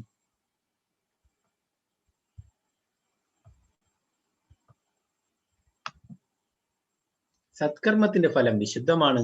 അത് സാത്വിക ഗുണത്തിലാണെന്ന് പറയപ്പെടുന്നു. രജോ ഗുണത്തിൽ ചെയ്യുന്ന പ്രവൃത്തിയുടെ ഫലം ദുഃഖമാകുന്നു. തമോ ഗുണത്തിലെ പ്രവർത്തനങ്ങളുടെ ഫലം മൗഢ്യവും അജ്ഞാനവും. നമുക്ക് കാണാം സത്കർമ്മത്തിൽ എന്താണ് സത്വഗുണത്തിലുള്ളവര് അവരെന്താണ് വലിയ വലിയ ക്ഷേത്രങ്ങളും മറ്റുമൊക്കെ നിർമ്മിക്കുന്നത് അല്ലെ. പിന്നെയോ രജോ ഗുണത്തിലുള്ളവര് അവര് വലിയ വലിയ വലിയ എന്താണ് ഫ്ലാറ്റുകളും അങ്ങനെയുള്ള കെട്ടിടങ്ങളൊക്കെ നിർമ്മിക്കുന്നു അല്ലെ. അതിന്റെ പ്രവൃത്തിയുടെ ഫലം ദുഃഖമാകുന്നു എന്ന് പറയുന്നത് അല്ലെ. ഇപ്പൊ നമ്മുടെ കേരളത്തിലൊക്കെ ഇപ്പൊ എന്താണ് ഒരു വലിയ ഫ്ലാറ്റ് ഒക്കെ പൊളിച്ച് മാറ്റിയിട്ടുണ്ടായി അല്ലെ. അത്രയോ ആൾക്കാർ കഠിന പ്രയത്നം ചെയ്ത് ഗൾഫിലൊക്കെ പോയിട്ട് ആ മരുഭൂമിയിലൊക്കെ പോയിട്ട് കഷ്ടപ്പെട്ട് സമ്പാദിച്ചിട്ടുള്ള അവരുടെ സമ്പാദ്യമൊക്കെയാണ് അതിൽ നിക്ഷേപിച്ചിരുന്നത് അല്ലെ. അപ്പൊ എല്ലാം ഒരു മിനിറ്റ് കൊണ്ട് എല്ലാം എന്താണ് നിലം പതിച്ചല്ലേ. അപ്പൊ അവരുടെ എന്താണ് ആ ആഗ്രഹങ്ങളൊക്കെ ഇല്ലാതായി അല്ലെ. അതിന്റെ ഫലമായിട്ട് ദുഃഖങ്ങൾ ഉണ്ടാവുന്നു അല്ലെ. അപ്പൊ അങ്ങനെയുള്ള എന്താണ് രജഗുണത്തിലുള്ളവർ അങ്ങനെയുള്ള കാര്യങ്ങളൊക്കെ ചെയ്യുന്നു. കൂടുതൽ കൂടുതൽ ആഗ്രഹിച്ചിട്ട് അങ്ങനെയൊക്കെ ചെയ്യുമ്പോൾ അതിന്റെ അവസാനം ദുഃഖങ്ങളാണ് ഉണ്ടാവുന്നത്. പിന്നെയോ തമോ ഗുണത്തിലുള്ളവരുടെ പ്രവർത്തനങ്ങളുടെ ഫലം മൗഢ്യവും അജ്ഞാനവുമാണ്. എന്താണ് മൂഢന്മാരാണ് അല്ലെ. അവരുടെ പ്രവൃത്തിയൊക്കെ എന്താണ് യാതൊരു കാര്യവുമില്ലാത്ത അജ്ഞാനമായിട്ടുള്ളതാണ്. ഇവിടെ കാണാം നിങ്ങൾക്ക്. ഇവിടെ നല്ല സ്റ്റെയർകേസ് ഒക്കെ നിർമ്മിച്ചിട്ടുണ്ട് അല്ലെ. എന്നാൽ അതിന്റെ പിടി അല്ലെ അതവിടെ ബ്ലോക്ക് ചെയ്തിരിക്കുക. സ്റ്റെയർകേസ് നിർമ്മിച്ചത് എന്തിനാണ്? ഇവിടെ മുകളിലേക്ക് കയറിപ്പോയി അല്ലെ. അപ്പൊ അതവിടെ ബ്ലോക്ക് ചെയ്തിരിക്കുന്നതാണ്. അപ്പൊ അങ്ങനെയാണ് തമോ ഗുണത്തിലുള്ളവരുടെ പ്രവൃത്തി. അത് അത്രയും എന്താണ് വിഡ്ഢിത്തപരമായിട്ടുള്ളതാണ്, അജ്ഞാനമായിട്ടുള്ളതാണ്. ഊർധ്വം ഗച്ഛന്തി സത്വസ്ഥാ മധ്യേ തിഷ്ഠന്തി രാജസഃ ജഗന്യാ ഗുണവൃത്തിസ്ഥ അധോ ഗച്ഛന്തി താമസഃ. സാത്വിക സ്വഭാവികൾ ക്രമേണ ഉത്കൃഷ്ട ലോകങ്ങളിലേക്ക് ഉയരുന്നു. രാജസ പ്രകൃതിയിലുള്ളവർ ഭൂലോകങ്ങളിൽ ജീവിക്കും. നീചമായ തമോ ഗുണത്തിന് അടിമപ്പെട്ടവർ നരകങ്ങളിൽ പോയി നിബദിക്കുകയും ചെയ്യുന്നു. അപ്പോ സത്വഗുണത്തിലുള്ളവര് ഉത്കൃഷ്ട ലോകങ്ങളിലൊക്കെ പോകും അല്ലെ. എന്നാൽ അവര് ചെയ്ത പുണ്യമൊക്കെ ക്ഷയിക്കുമ്പോൾ വീണ്ടും ഈ ഭൂമിയിൽ തന്നെ വരേണ്ടി വരും അല്ലെ. രജഗുണത്തിലുള്ളവർ ഇവിടെ ഭൂലോകത്തിൽ തന്നെ വീണ്ടും വീണ്ടും ജന്മങ്ങൾ എടുക്കുന്ന അവരുടെ ആഗ്രഹങ്ങളൊക്കെ. തമോ ഗുണത്തിന് അടിമപ്പെട്ടവര് മൃഗങ്ങളിലൊക്കെ ജന്മം എടുക്കും. പിന്നീട് ആ നരകങ്ങളിലൊക്കെ പോയിട്ട് വധിക്കുന്നു. നേരത്തെ പറഞ്ഞു അല്ലെ. ഇത് എന്താണ് സത്വഗുണം, രജോ ഗുണം, തമോ ഗുണം ഇവയാണ് നമ്മളെ സ്വാധീനിക്കുന്നത്. ശരീര സംബന്ധികളായ ഈ 3 ഗുണങ്ങളെയും അതിക്രമിക്കാൻ സാധിച്ചാൽ ശരീരസ്ഥനായ ജീവന് ജനനം, മരണം, വാർദ്ധക്യം മുതലായ ക്ലേശങ്ങളിൽ നിന്ന് മുക്തനായി ഈ ജീവിതത്തിൽ തന്നെ അമൃതം ആസ്വദിക്കാം. നമ്മള് ഈ 3 ഗുണങ്ങളെയും അതിക്രമിക്കാന്ന് പറയുന്നത്. ഈ 3 ഗുണങ്ങളെയും അതിക്രമിക്കാൻ സാധിച്ചാൽ എന്താണ്? ആ ശരീരസ്ഥനായ ജീവന് ജനനം, മരണം, വാർദ്ധക്യം മുതലായ ക്ലേശങ്ങളിൽ നിന്നൊക്കെ മുക്തനായിട്ട് ഈ ജീവിതത്തിൽ തന്നെ അമൃതം ആസ്വദിക്കാം എന്ന് പറയുന്നു. അപ്പൊ നമുക്ക് അങ്ങനെ ശുദ്ധ സത്വഗുണത്തിൽ എത്തിക്കഴിഞ്ഞാൽ ഈ 3 ഗുണങ്ങൾക്ക് ഉപരിയായിട്ടുള്ള ശുദ്ധ സത്വഗുണത്തിൽ എത്തി നമ്മൾ ആ ഭഗവാന്റെ കീർത്തനങ്ങൾ ചെയ്ത് ഭഗവാന്റെ നാമം ജപിച്ച് ഭക്തിയുടെ സേവനങ്ങളൊക്കെ ചെയ്തു കഴിഞ്ഞാലേ എന്താ പറയുന്നത്, നമ്മൾ ആ ജന്മമരണ ചക്രത്തിൽ നിന്ന് രക്ഷപ്പെടും അല്ലെ. ഇന്ന് മുക്തനായിട്ട് ഈ ജീവിതത്തിൽ തന്നെ അമൃതം ആസ്വദിക്കാൻ നമ്മൾ പഠിച്ചല്ലേ. ആനന്ദം നമുക്ക് ലഭിക്കും ഭഗവാന്റെ തിരുനാമം ജപിക്കുമ്പോൾ ആത്മാവിന് ലഭിക്കുന്നത്. അതാണ് യഥാർത്ഥമായിട്ടുള്ള ആനന്ദം എന്ന് നമ്മൾ പഠിച്ചല്ലേ. ഇവിടെ കാണാം ഒരു ഫാമിലി ഒരു സങ്കീർത്തനം ചെയ്യുന്നു, ഭഗവാന്റെ തിരുനാമ സങ്കീർത്തനം ചെയ്യുന്നു. ശ്രീ ഭഗവാൻ പറഞ്ഞു, പ്രകാശത്തിന്റെയോ ആസക്തിയുടെയോ വ്യാമോഹത്തിന്റെയോ സാന്നിധ്യത്തിൽ ആർക്ക് വെറുപ്പുണ്ടാകുന്നില്ലയോ, അവയുടെ അസാന്നിധ്യത്തിൽ അത് വേണമെന്ന ആഗ്രഹം ഉണ്ടാകുന്നില്ലയോ, പ്രകൃതി ഗുണങ്ങളാൽ ഉളവാക്കുന്ന പ്രതികരണങ്ങളിൽ ആര് പ്രക്ഷുബ്ധനാകാതെ ഇരിക്കുന്നുവോ, പ്രകൃതി ഗുണങ്ങളാണ് പ്രവർത്തന നിരതങ്ങളായിരിക്കുന്നത് മനസ്സിലാക്കി ഉദാസീനനും അവയ്ക്ക് അധീനനുമായിരിക്കുന്നുവോ, ആത്മനിഷ്ഠനായി സുഖദുഃഖങ്ങളെ തുല്യനിലയിൽ കാണുന്നുവോ, ആരുടെ ദൃഷ്ടിയിൽ മൺകട്ടയും കല്ലും പൊന്നും വ്യത്യസ്തമല്ലയോ, ആർക്ക് പ്രിയമായോ അപ്രിയമായോ യാതൊന്നുമില്ലയോ, ധീരനും നിന്ദകളിലും സ്തുതികളിലും മാനത്തിലും അപമാനത്തിലും സമചിത്തനും ശത്രുമിത്ര ഭേദമില്ലാത്തവനും നിരുദ്യമനുമായ ആ വ്യക്തിയെ ഗുണാതീതൻ എന്ന് പറയാം. അപ്പോ ഗുണാതീതൻ എന്ന് പറയുന്നത് എന്താണ്?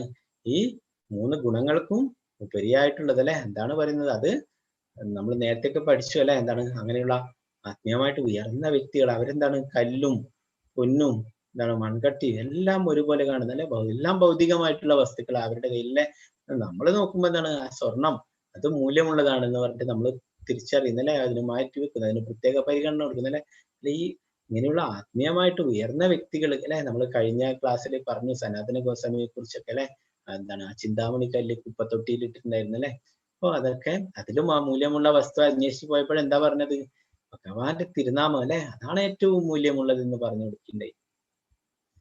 അപ്പൊ ഇവിടെ പറയുന്നത് എന്താണ്? പിന്നെന്താണ്? എന്താണ് നമ്മളെ എന്താണ് നിന്ദിച്ചാലും സ്തുതിച്ചാലും മാനത്തിലും അപമാനത്തിലും എല്ലാത്തിലും സമചിത്തനായിരിക്കാൻ വേണ്ടിയിട്ട് പറയുന്നത്. പിന്നെ ശത്രു മിത്ര ഭേദമില്ലാത്തവനും.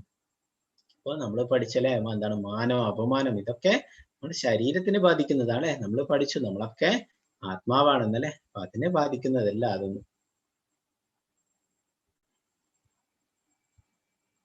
എല്ലാം എന്താണ്? എല്ലാ ആ ദ്വന്ദ്ങ്ങളിൽ നിന്നൊക്കെ സുഖ ദുഃഖം അങ്ങനെയുള്ള എല്ലാറ്റിനും മോചിതനായിട്ടുള്ള ആളാണ് അല്ലെ. അങ്ങനെയുള്ള വ്യക്തിയാണ് ഗുണാതീതൻ എന്ന് ഭഗവാനോട് പറയുന്നത്. നമ്മള് ചൈതന്യ മഹാപ്രഭു തന്നെ പറയുന്നുണ്ടല്ലേ. എന്താണ്? എന്താണ് ആ തൃണാതപി സുനീചന തരോരവി സഹിഷ്ണുന അമാനിന മാനതന കീർത്തനീയ സദാഹരി. നമ്മള് എല്ലാവർക്കും എല്ലാ ബഹുമാനങ്ങളും കൊടുക്കുക. നമ്മൾ ആരിൽ നിന്നും തിരിച്ചത് പ്രതീക്ഷിക്കാതിരിക്കുക അല്ലെ. നമുക്ക് പ്രയാസങ്ങൾ ഉണ്ടാവില്ല അല്ലെ. നമ്മൾ അവരിൽ നിന്ന് എന്താണ് തിരിച്ചത് പ്രതീക്ഷിക്കുമ്പോഴാണ് നമുക്ക് എന്താണ് വിഷമങ്ങളൊക്കെ ഉണ്ടാകുന്നത് അല്ലെ. അങ്ങനെയാണ് ചൈതന്യ മഹാപ്രഭു എല്ലാവർക്കും എല്ലാ ബഹുമാനങ്ങളും കൊടുക്കാൻ പറ്റും. പിന്നെന്താണ്? നമ്മളൊരു എന്താണ് പുൽക്കൊടിയേക്കാളും ക്ഷമയുള്ളതും എന്താണ് ആ മരത്തിനേക്കാളും സഹിഷ്ണുതയുള്ളവരും ഒക്കെ ആയിട്ട് എന്താണ് എല്ലാവർക്കും എല്ലാ ബഹുമാനങ്ങളും നൽകിയിട്ട് നമ്മൾ ഭഗവാന്റെ തിരുനാമങ്ങൾ ജപിക്കാൻ വേണ്ടിയിട്ടാ പറയുന്നത്.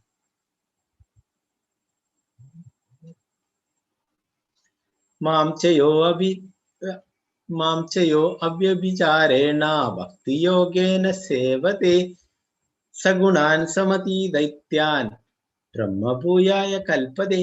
ഏതു പരിതസ്ഥിതിയിലും പിഴക്കാതെ ഭക്തിപൂർവ്വം ഭഗവത് സേവനത്തിൽ ഏർപ്പെടുന്നവർക്ക് വേഗത്തിൽ ഭൗതിക പ്രകൃതിയുടെ ത്രിഗുണങ്ങളെ അതിക്രമിച്ച് ബ്രഹ്മപദത്തിലെത്താം. അപ്പോ ഇവിടെ പറയുന്നു ഏത് പരിതസ്ഥിതിയിലും അല്ലെ. നമുക്ക് എന്തെന്ത് കാര്യങ്ങൾ വിഷമങ്ങൾ ഉണ്ടായാലും നമ്മൾ ഒരിക്കലും ഈ ഭക്തി വിടരുത് അല്ലെ. ഭക്തിക സേവനങ്ങൾ എപ്പോഴും ചെയ്യണം അല്ലെ. എന്താണ്? അങ്ങനെ ആവുമ്പോ എന്താണ്? അങ്ങനെ ഭക്തിക സേവനത്തിൽ ഏർപ്പെടുന്നവർക്ക് ഭൗതിക പ്രകൃതിയുടെ ത്രിഗുണങ്ങളെ അതിക്രമിച്ച് ബ്രഹ്മപദത്തിലെത്താം എന്ന് പറയുന്നത്. ഏത് പരിതസ്ഥിതിയിലും എന്താണ് ഭക്തിപൂർവ്വം ഭഗവത് സേവനം ചെയ്യാൻ വേണ്ടിയിട്ട് പറയുന്നത്. നിങ്ങൾ കണ്ടിട്ടുണ്ടാവും എന്താണ് മുന്നേക്കെ മായാപ്പൂരിലൊക്കെ അവിടെ ഗംഗയുടെ എല്ലാ ഭാഗങ്ങളിലും കൂടിയും നവദ്വീപ 9 ദ്വീപുകളാണ് ആ മായാപ്പൂർ അവിടെ കൽക്കത്തയിലെ പശ്ചിമ ബംഗാളിലെ കൽക്കത്തയിലെ നവദ്വീപ് എന്ന് പറഞ്ഞ 9 ദ്വീപുകളാണ്. അതിന്റെ എല്ലാ ഇടയിലെ കൂടിയൊക്കെ ഗംഗ ഒഴുകുന്നുണ്ട് ശാഖകളായിട്ട്. അപ്പൊ അവിടെ എപ്പോഴും എന്താണ് വെള്ളപ്പൊക്കമൊക്കെ ഉണ്ടാവും.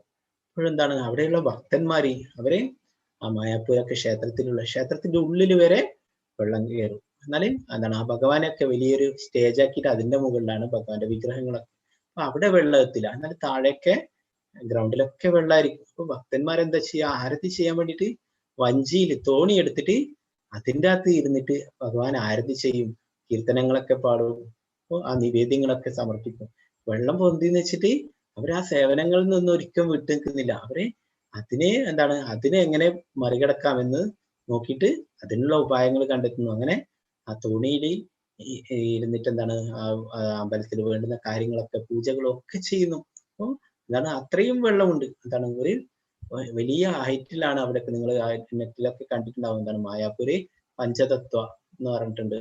ആ ചൈതന്യ മഹാപ്രഭു, നിത്യാനന്ദ പ്രഭു, അദ്വൈതാചാര്യര്, ഗദാധര പണ്ഡിറ്റ്, ആ ശ്രീവാസ് പണ്ഡിറ്റ്, അവരുടെ വിഗ്രഹങ്ങൾ പഞ്ചതത്വ എന്ന് പറഞ്ഞിട്ട് വലിയ വിഗ്രഹങ്ങളാണ്. അപ്പോൾ അത് വലിയ ഉയരത്തിലാണ് വെച്ചിട്ടുള്ളത്. അവിടെ വെള്ളം പൊന്തുന്നത് കൊണ്ട് തന്നെ അതൊരു വലിയ സ്റ്റേജ് ആക്കിയിട്ട് അവിടെയാണ് വെച്ചിട്ടുള്ളത്, അത്രയും ഉയരത്തിൽ. അപ്പൊ അവിടേക്ക് വെള്ളം എത്തില്ല. എന്നാല് പൂജകൾ ചെയ്യേണ്ട ഭക്തന്മാർക്ക് പോകേണ്ട സ്ഥലങ്ങളിലൊക്കെ വെള്ളം ഉണ്ടായിരിക്കും. ഒരാൾ നിന്ന് കഴിഞ്ഞാൽ മുങ്ങും, അത്രയും വെള്ളമുണ്ട്. അതുകൊണ്ട് തോണിയിൽ പോയിട്ട് സേവനങ്ങൾ ചെയ്യും. എന്താണ്, ഒരിക്കലും ആ ഭക്തിയുടെ സേവനം വിടാൻ അവർ തയ്യാറല്ല. ഭഗവാന് വേണ്ടുന്ന എല്ലാ ദിവസവും വേണ്ടുന്ന കാര്യങ്ങളൊക്കെ ചെയ്യുന്നു, എന്ത് വെള്ളപ്പൊക്കമായാലും എന്തായാലും.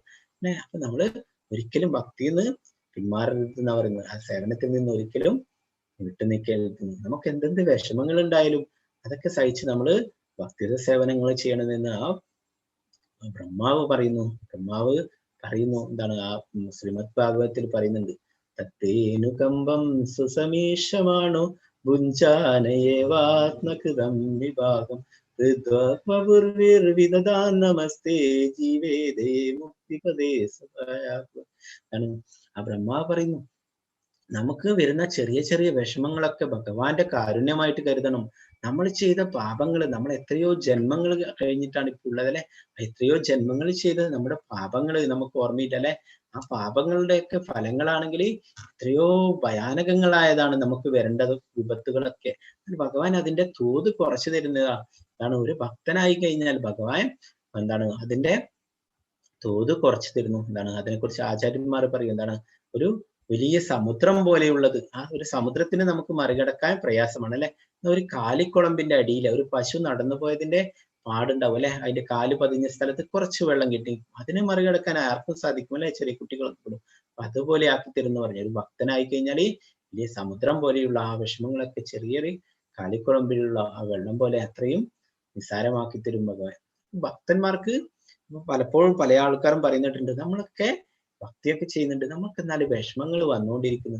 അപ്പൊ അയൽപക്കത്തുള്ള ആള് അവരൊന്നും ചെയ്യുന്നില്ല, ഭക്തിയൊന്നും ചെയ്യുന്നില്ല.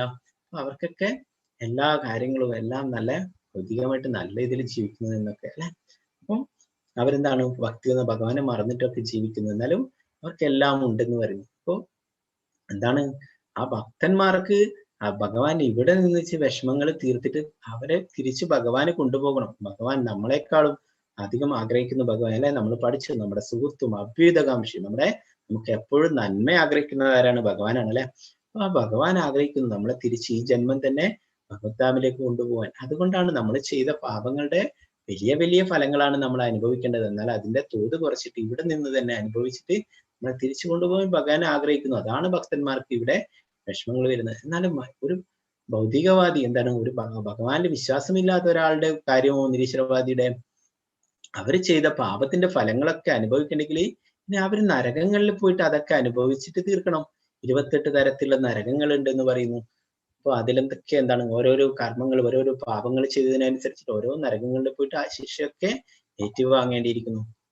അപ്പൊ അത് ഭക്തന്മാരെ ബാധിക്കുന്നില്ല അല്ലെ. ഭഗവാൻ തന്നെ ആ 18-ാം അധ്യായത്തില് 66-ാമത്തെ ശ്ലോകത്തിൽ പറയുന്നു, സർവധർമാൻ പരിത്യജ്യ മാമേകം ശരണം വ്രജം അഹം തം സർവപാപേഭ്യോ മോക്ഷയിഷ്യാമി മാം സുതാ.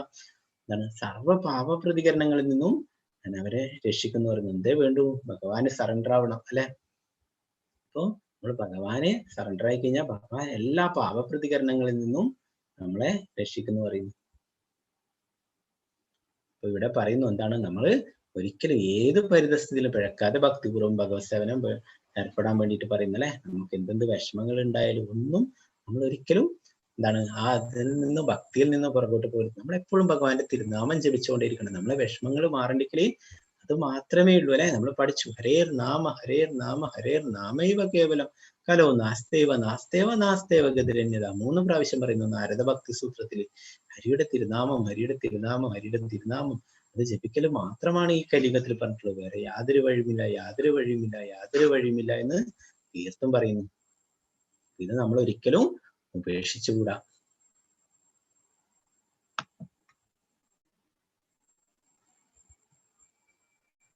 അപ്പോ നമ്മൾ നേരത്തെ പഠിച്ചു അല്ലെ 3 ഗുണങ്ങളൊക്കെ.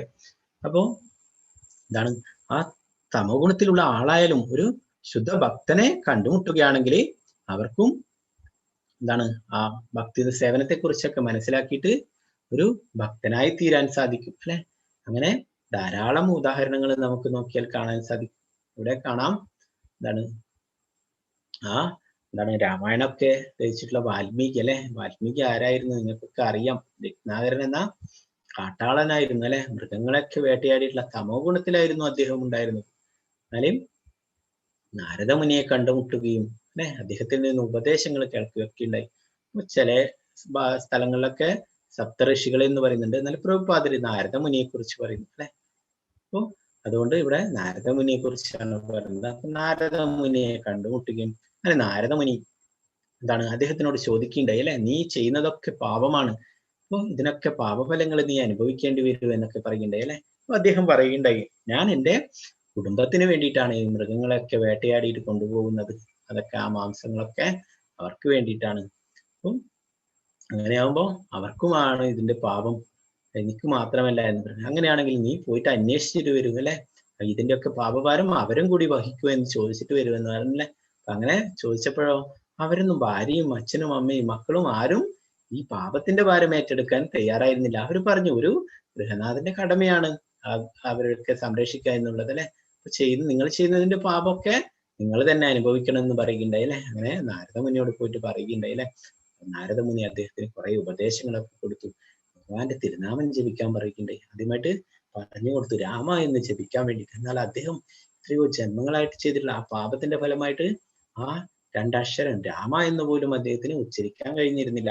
അത്രയും പാപം ചെയ്തിരുന്നു അല്ലെ. എന്നാലേ നമുക്കൊക്കെ ഭഗവാന്റെ തിരുനാമം ജപിക്കാൻ അങ്ങനെ എന്തുകൊണ്ടോ ഭഗവാന്റെ കാരുണ്യം കൊണ്ട് കഴിയുന്നുണ്ട് അല്ലെ. അപ്പൊ അദ്ദേഹത്തിന് അത്രയും സാധിച്ചില്ല. അപ്പൊ അദ്ദേഹത്തിന് ചോദിച്ചു, നിനക്ക് വേറെ എന്താണ് അറിയാമെന്ന് ചോദിച്ചു. അദ്ദേഹത്തിന് അറിയാവുന്ന ഒരേ പ്രവൃത്തി എല്ലാറ്റിനെയും കൊല്ലുക എന്നുള്ളതാണ്. അപ്പൊ അദ്ദേഹം പറഞ്ഞു എന്താണ് മര എന്ന്. മര എന്ന ആ സംസ്കൃത വീടിന്റെ അർത്ഥം കൊല്ലുക, എന്താണ് മരണം, അങ്ങനെയൊക്കെയുള്ള അർത്ഥമാണ് വരിക. അപ്പൊ നമ്മൾ ഹിന്ദിയിൽ തന്നെ പറയാം അല്ലെ, മരണ എന്നൊക്കെ പറയും. അപ്പൊ മര എന്ന് പറഞ്ഞു കഴിഞ്ഞാല് കൊല്ലുക എന്ന അർത്ഥം വരുന്നതാണ്. ആ വേർഡ് മാത്രമേ അദ്ദേഹത്തിന് അറിയുള്ളൂ. അപ്പൊ എന്താണ് നാരദമുനി പറഞ്ഞു, ഓ അങ്ങനെയാണോ, എന്നാ അങ്ങനെ ജപിച്ചോളൂ എന്ന് പറഞ്ഞു. സംസ്കൃതത്തില് മര മര മര മര മര എന്ന് പറഞ്ഞിട്ട് പിന്നെ മര മര എന്ന് പറഞ്ഞിട്ട് രാമരാമായി അല്ലെ. ഓ എന്താണ് മലയാളമൊക്കെ മുന്നത്തെ ക്ലാസ്സിലൊക്കെ ചോദിക്കേണ്ടായി. എന്താണ് ഈ രത്നാകരെ ഈ മലയാളി എന്നല്ലല്ലോ, പിന്നെന്താണ് മരാ മര എന്ന് പറയുന്നത് എന്ന് പറഞ്ഞു.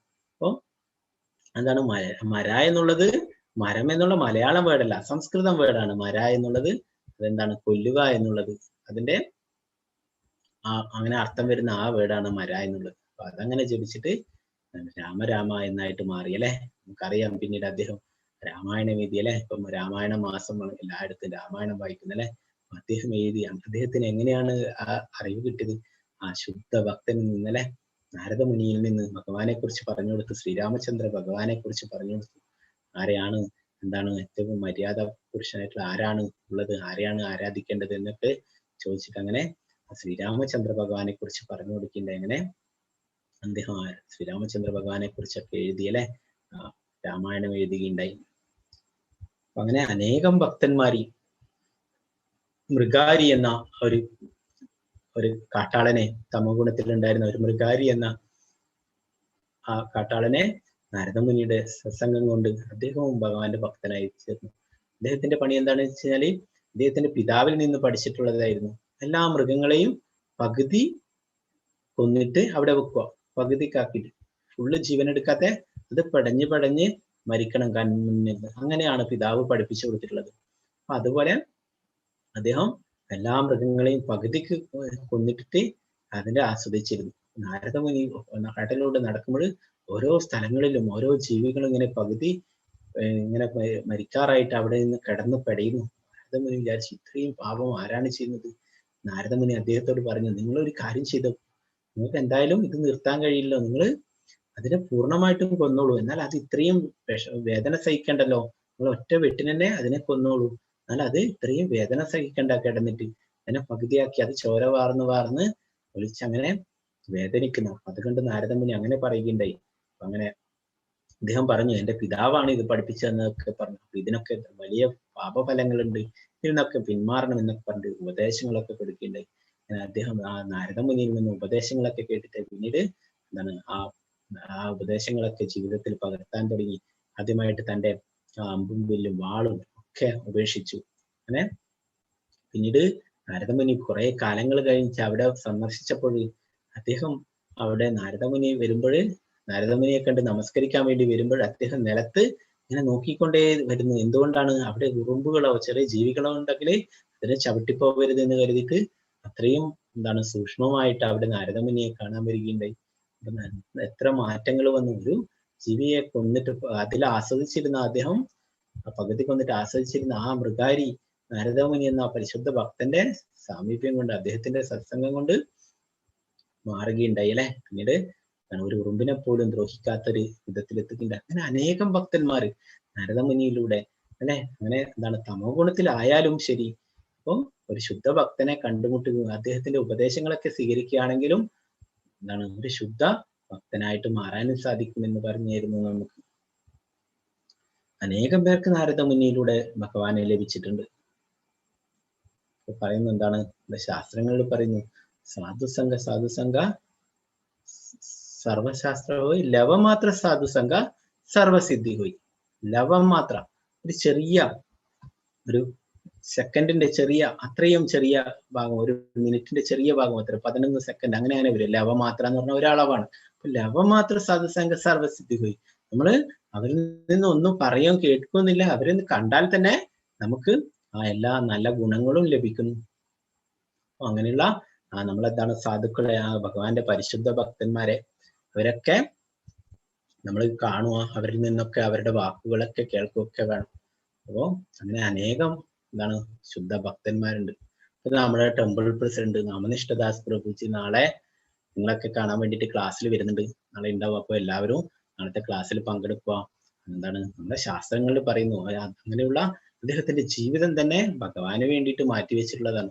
അദ്ദേഹം IIT കാൺപൂരിലൊക്കെ പഠിച്ചിട്ട് ഇൻഫോസിസിലൊക്കെ വലിയ ആ പോസ്റ്റിലൊക്കെ ഉണ്ടായിരുന്നു. എന്നാൽ അതൊക്കെ ഉപേക്ഷിച്ചിട്ട്, ഇതൊക്കെ ഭൗതികമായിട്ടുള്ള നേട്ടങ്ങളാണ്, ഇതൊന്നുമല്ല, ഭഗവാന്റെ സന്ദേശങ്ങൾ പ്രചരിപ്പിക്കലാണെന്ന് പറഞ്ഞിട്ട് എന്താണ് ഈ ഭഗവത്ഗീതയുടെ ക്ലാസ്സുകൾ പ്രചരിപ്പിക്കുന്നു. കുറെ 20ഓളം വർഷങ്ങളിൽ മംഗലാപുരമുള്ള വലിയ വലിയ മെഡിക്കൽ കോളേജുകളിലൊക്കെ പോയിട്ട് അവർക്കൊക്കെ, കുട്ടികൾക്കൊക്കെ ഭഗവത്ഗീതയുടെ സന്ദേശങ്ങൾ പറഞ്ഞു കൊടുക്കുകയുണ്ടായി. പിന്നീട് ഈ ലോക്ക്ഡൌൺ ഒക്കെ ആയപ്പോൾ ഗുരുമഹാരാജിന്റെ നിർദ്ദേശപ്രകാരം ഭഗവത്ഗീത ക്ലാസ്സുകൾ ഓൺലൈനിൽ എടുക്കുകയുണ്ടായി. ഇപ്പൊ എന്താണ് 16 ബാച്ച് കഴിഞ്ഞ് 17ാമത്തെ ബാച്ച് സെപ്റ്റംബർ 6 മുതൽ ആരംഭിക്കുന്നു. അപ്പോൾ കുറെ 1 വർഷത്തിലധികമായി. എപ്പോഴാണ് ഈ കൊറോണ ആരംഭിച്ചത്, അപ്പോഴും മുതലായി തുടങ്ങിയിട്ടുള്ളതായിരുന്നു ക്ലാസ്സുകൾ. ഇപ്പോഴും നടത്തിക്കൊണ്ടുപോകുന്നു. അനേകം പേർക്ക് എന്താണ് 5 ലക്ഷത്തോളം ആൾക്കാർ ഇതിൽ രജിസ്റ്റർ ചെയ്തിട്ടുണ്ടായിരുന്നു. അപ്പോൾ ഇത്രയും ആൾക്ക് ഭഗവാന്റെ സന്ദേശങ്ങളൊക്കെ പറഞ്ഞു കൊടുക്കുന്ന ആ ഭഗവാന്റെ ശുദ്ധ ഭക്തൻ നിങ്ങളൊക്കെ കാണാൻ നാളെ വരുന്നുണ്ട്. അപ്പൊ എല്ലാവരും നാളത്തെ ക്ലാസ്സിൽ പങ്കെടുക്കുക, അദ്ദേഹത്തിന്റെ വാക്കുകളൊക്കെ ശ്രവിക്കുക, അദ്ദേഹത്തിന്റെ അനുഗ്രഹങ്ങളൊക്കെ വാങ്ങിക്കുക. ഹരേ കൃഷ്ണ കൃഷ്ണ കൃഷ്ണ ഹരേ ഹരേ, ഹരേ രാമ രാമ രാമ ഹരേ ഹരേ. അപ്പൊ ആ ടെമ്പിളിന്റെ കൺസ്ട്രക്ഷന്റെ നമ്മൾ ഇന്നലെ പറഞ്ഞിട്ടുണ്ടായിരുന്നു അല്ലെ, ക്ലാസ്സിലൊക്കെ പറഞ്ഞിട്ടുണ്ടായിരുന്നു. അപ്പൊ അതില് കുറെ ആൾക്കാരൊക്കെ അതിൻ്റെ അകത്ത് പങ്കെടുത്തിട്ടുണ്ട്. നമ്മളെ ഡോക്ടർ പ്രഭു ഒക്കെ, രാധാകൃഷ്ണൻ പ്രഭു, അംബിക മാതാജി, അവരൊക്കെ ഭഗവാന് വേണ്ടിയിട്ട് സേവനങ്ങളൊക്കെ ചെയ്തിട്ടുണ്ട്. അവരോടൊക്കെ നന്ദി പറയുന്നു. അപ്പൊ എല്ലാവരും അവരവരെ കൊണ്ട് കഴിയുന്ന പറ്റുന്ന സഹായങ്ങളൊക്കെ ചെയ്യാം. എല്ലാവർക്കും നന്ദി, സഹായങ്ങൾ ചെയ്തവർക്കൊക്കെ. ഹരേ കൃഷ്ണ കൃഷ്ണ